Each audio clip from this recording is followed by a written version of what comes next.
Hey everybody, welcome to Neurology Nuggets. My name's Ben Cohn. I'm a third-year neurology resident at UT Houston McGovern Medical School. And today we're lucky enough to be joined by Dr. Aidan Azher.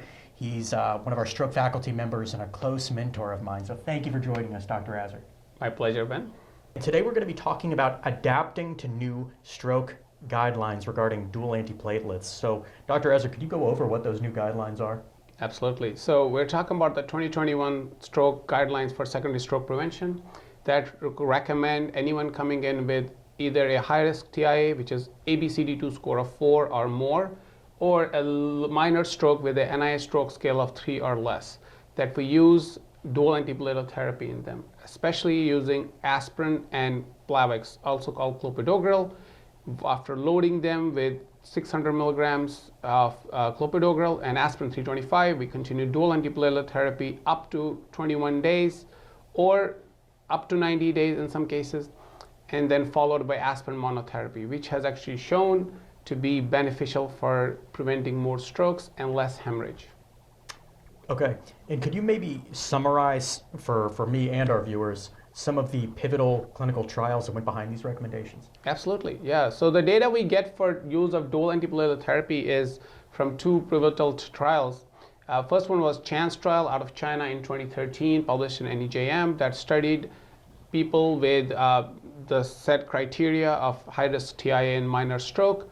They used aspirin and clopidogrel for 21 days, and after that monotherapy with clopidogrel for 90 days. Again, showed improvement in both prevention of stroke, MI, and death. And then our own clinical trial that we conducted across multiple centers in North America and Europe, called the POINT trial, that used aspirin monotherapy, comparing it with aspirin and clopidogrel being loaded at 600 milligram loading dose within first 12 hours, and then continuing clopidogrel for up to 90 days, showed a benefit in both stroke prevention and then a composite benefit of vascular events like MI and death. And then look, when we combine the secondary analysis and analysis of both these clinical trials, we noticed that the maximum benefit for stroke prevention was within the first week and continued to extend up to first 3 to 4 weeks. Whereas the hemorrhage risk really increased as we went further into their regimen. So AHA guidelines recommend using dual antiplatelet therapy up to 21 days because that's essentially when we get the maximum benefit for stroke prevention, and stopping it, or in some cases, like I said, continuing it up to 90 days because the risk of hemorrhage increases after that. I see. Could you maybe comment on patients that are Plavix resistant? Because that's something we run into every once in a while here in the hospital. Wonderful question, Ben. We definitely run into that problem quite a lot. And we do Plavix assays where we notice that patients are not responding to the platelet aggregation from the clopidogrel. So what we're talking about comes from the data we have from CHANCE and POINT, that up to 25% of Caucasian population and goes up to 60% in Asian population of Han descent will have Plavix resistance, meaning they're not able to convert the prodrug in the liver to an active form of drug, preventing their effect on the platelet aggregation.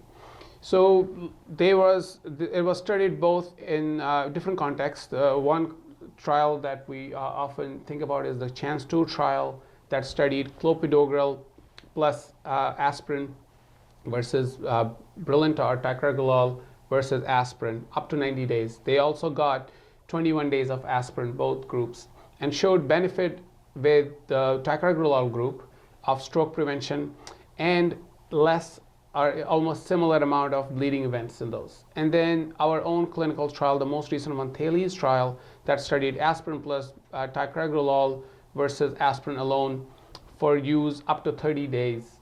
And then they had slightly sicker patients. They used a criteria of ABCD of up to 6 and NIH stroke scale of up to 5 in those cases.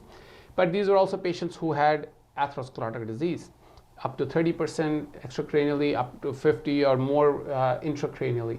So we could possibly use Brilinta, ticagrelol short term in those patients who have Plavix, what we call resistance or ineffectiveness. The more data we get, we have more data from the cardiology standpoint, which is the use of Brilinta in patients who have fresh coronary stents. And we do the same. We use Plavix, and we do check their resistance, especially in our patient population, where we do a lot of interventions in our hospital, being one of the biggest stroke centers in the state. That we do a lot of both extracranial and intracranial stents. Especially a lot of these stents are deployed during thrombectomies, which is something we do quite a lot in our institution. And this is something not planned. We run into this Plavix resistance in those patients. We use Brilliant or ticagrelor. Gotcha. Yeah, that's really interesting. I guess I had one last question. We're talking about a lot of clinical trials, and we like to think that stroke is a very evidence-guided field, and it is.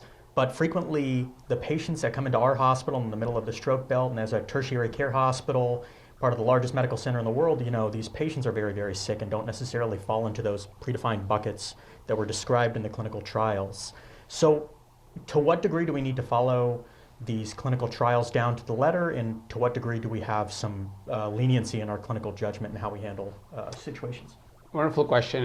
Real world practice is definitely different than the controlled practice of clinical trials, right? They'll get better follow-up. They'll be in a different environment whatsoever. We do have some data from the real world scenario as well. There was in stroke, they published the REDACT trial that was studied in Italy. Out of 51 Italian centers, they had over 1,000 patients in them with these minor strokes and high-risk TIAs.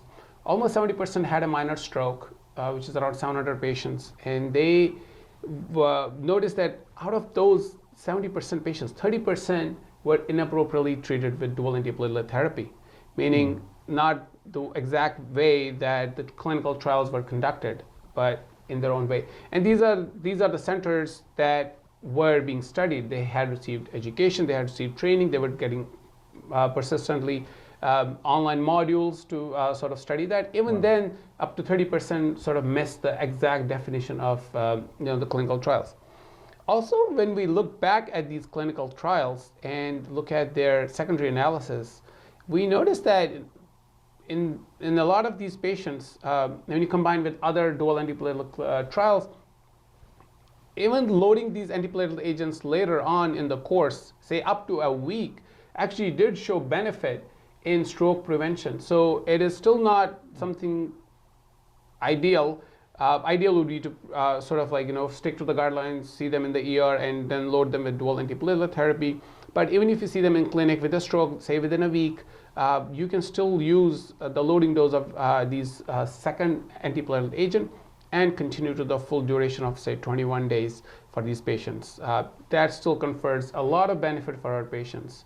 And I would definitely recommend that everyone go through these clinical trials that we talked about, CHANCE, POINT, CHANCE-2, and THALES, as well as the most recent AHA 2021 guidelines for secondary stroke prevention. And I guess another thing to point out that you actually taught me was that these patients in these clinical trials didn't receive thrombolytic, which a lot of our patients do. Right.